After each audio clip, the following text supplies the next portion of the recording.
कैसे हैं आप सभी। अगर मेरा वीडियो पसंद आए तो please like share and subscribe कीजिएगा।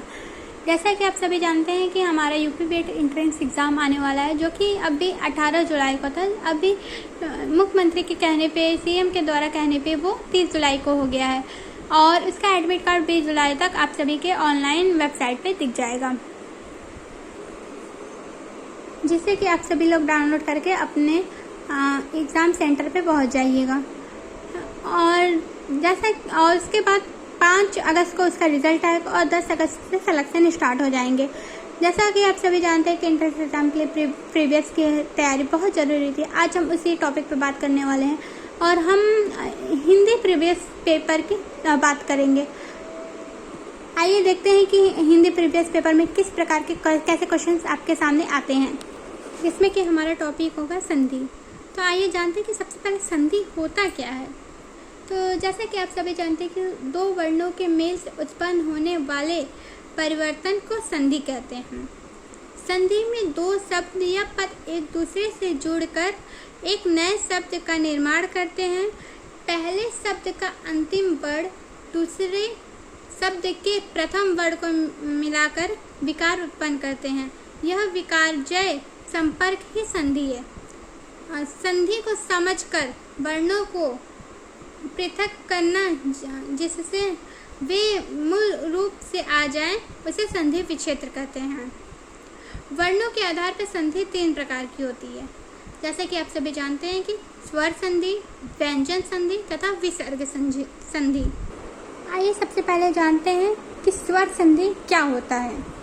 तो स्वर संधि ये होता है 2 स्वरों के मिलने से जो विकार या रूप परिवर्तन होता है उसे स्वर संधि कहते हैं।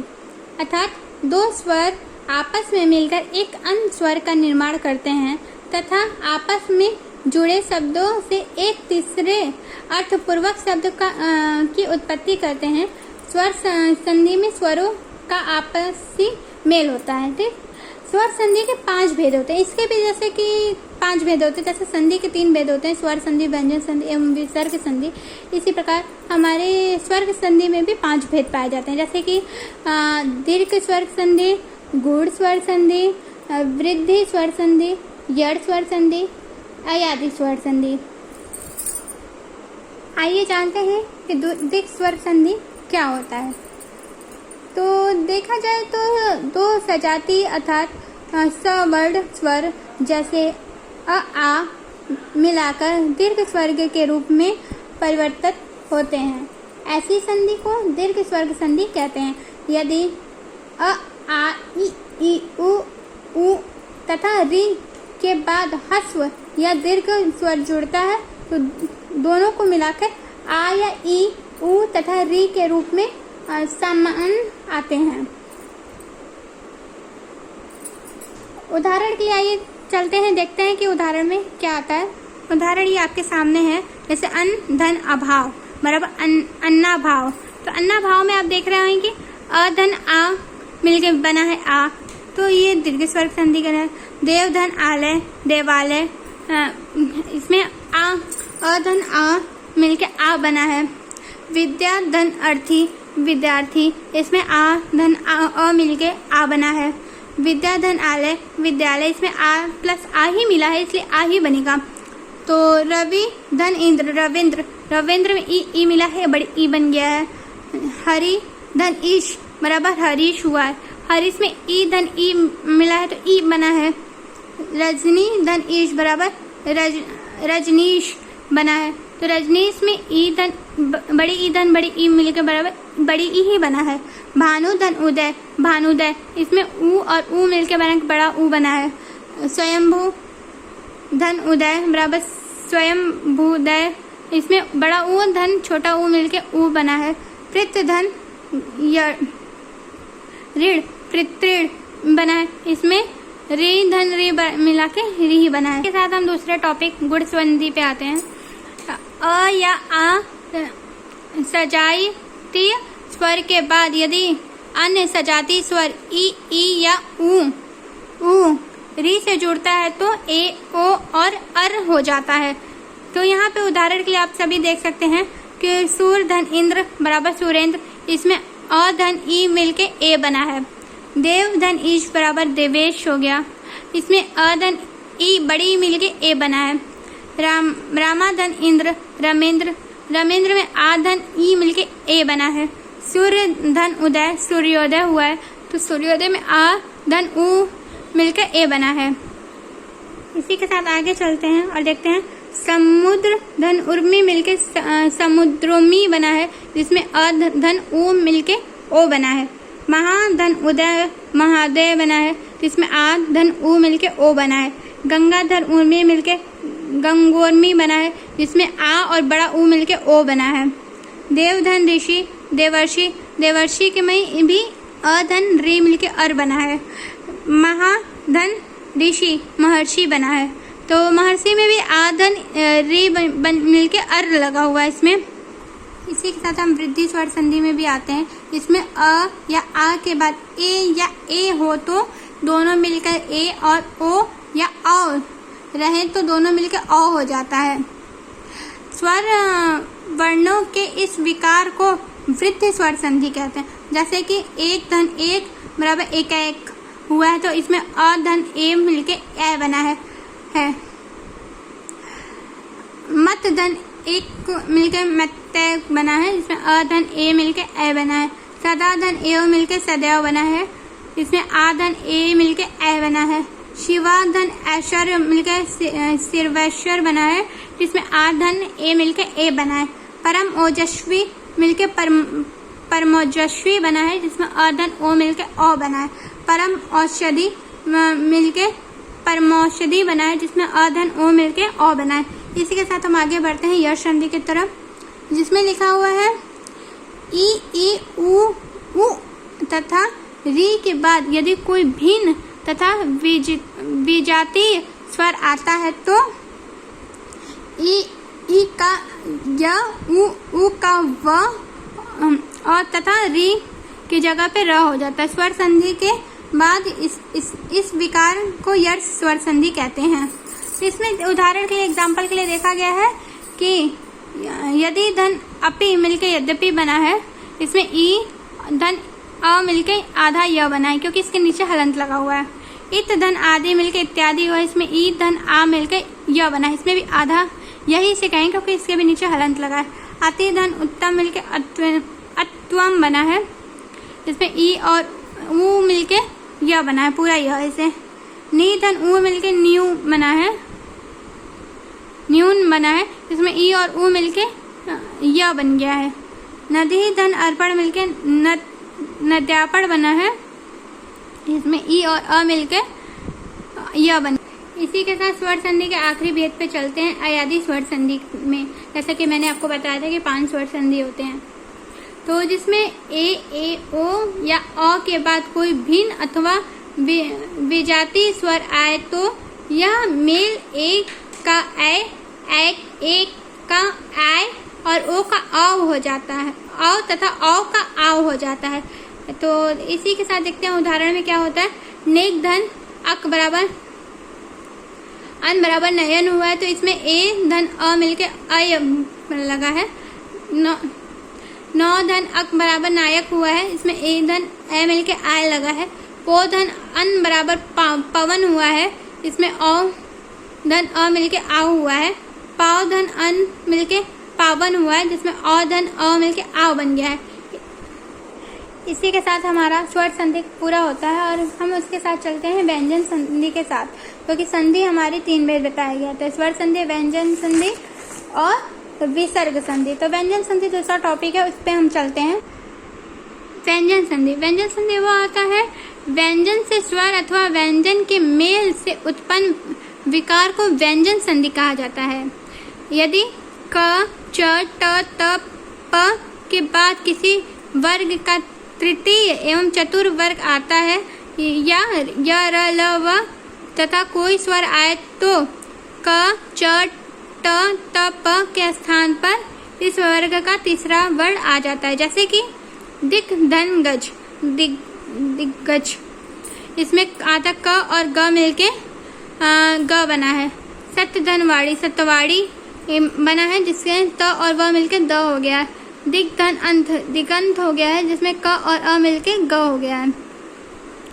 यदि क च ट त प के बाद न या म के मेल से क च ट त प अपने वर्ग के पंचम वर्ण में रूपांतरित हो जाता है, जैसे कि वाक धन में बराबर वाग्मय, इसमें क धन म मिलके ड़ हो गया है।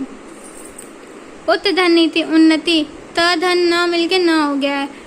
जगत धन नाथ जगन्नाथ, इसमें त धन न मिलके न हुआ है।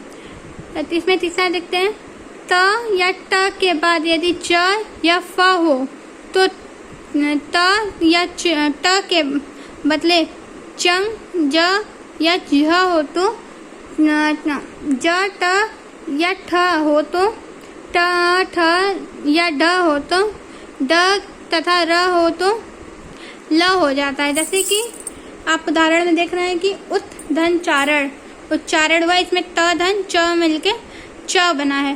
सत धन ज सज्जन, इसमें त धन ज मिलके ज हुआ है।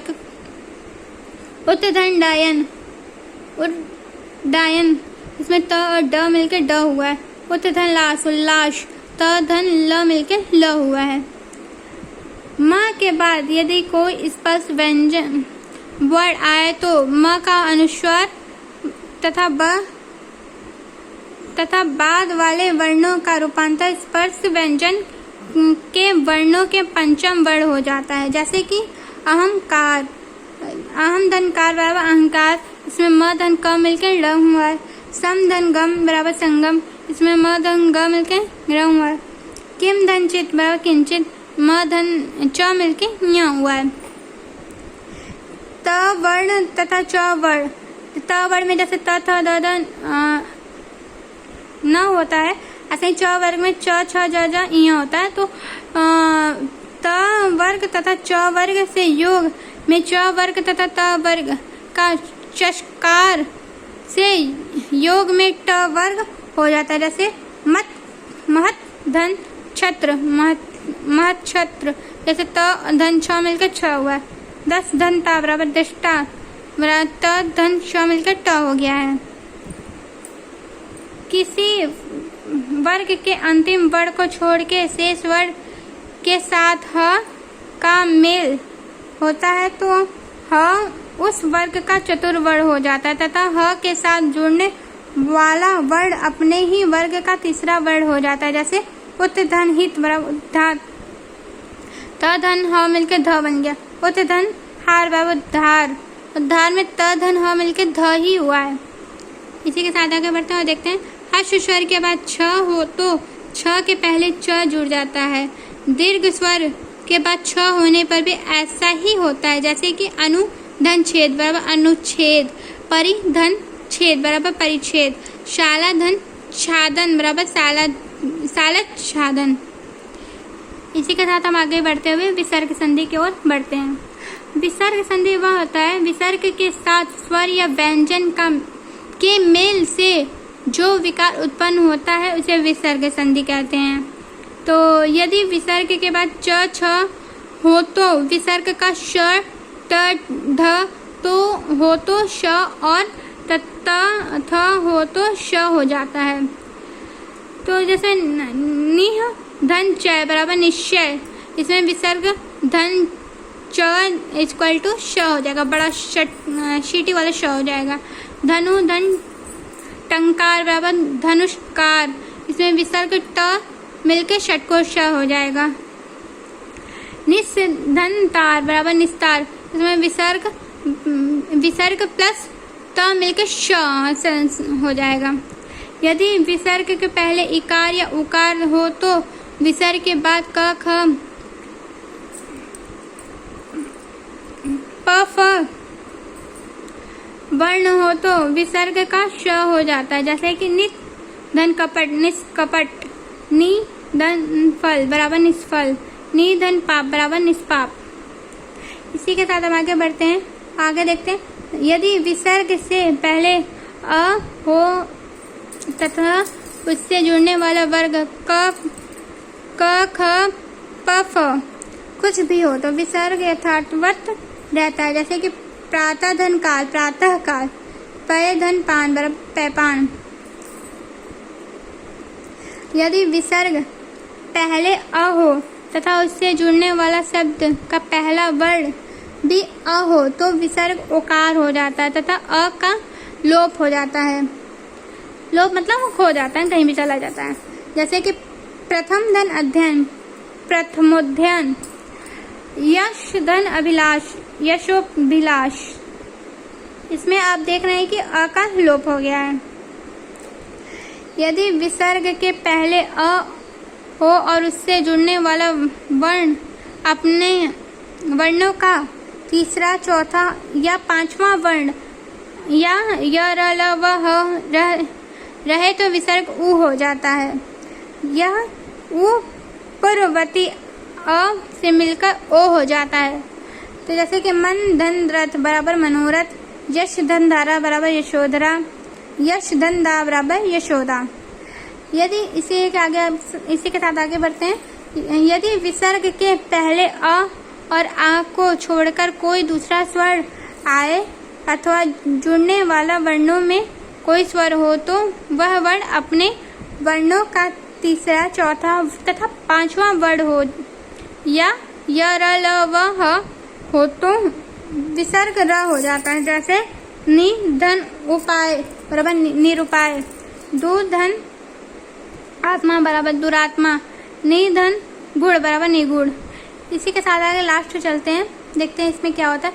यदि ई उ के बाद विसर्ग हो और उसके बाद र आए तो ई उ का ई उ हो जाता है तथा विसर्ग लुप्त हो जाता है। जैसे कि नी धन रव बराबर नीरव। इसमें जो साइड में विसर्ग दो बिंदु दिख रहे हैं वो गायब हो जाएगा। दु धन राज बराबर दुराज, नी धन रस बराबर नीरस। इसी के साथ हमारा सारे संधि पूरे होते हैं। आइए देखते हैं कि इसमें एग्जाम्पल कैसे क्वेश्चन पूछते हैं। जैसा कि आप देख रहे हैं कि यूपी बीएड में 2014 में क्वेश्चन पूछा गया था, वक धन दान में कौन सा संधि कैसे संधि बनेगी। तो इसमें जैसे बना था वाकदान, तो इसी का संधि विच्छेद हम कैसे करेंगे। वाकदान का संधि विच्छेद क्या होगा, तो वाक धन दान। इसका आंसर आएगा,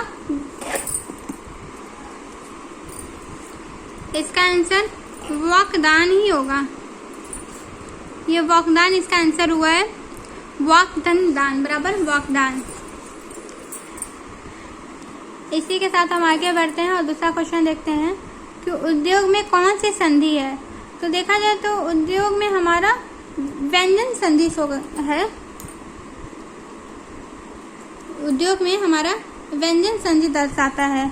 व्यायाम में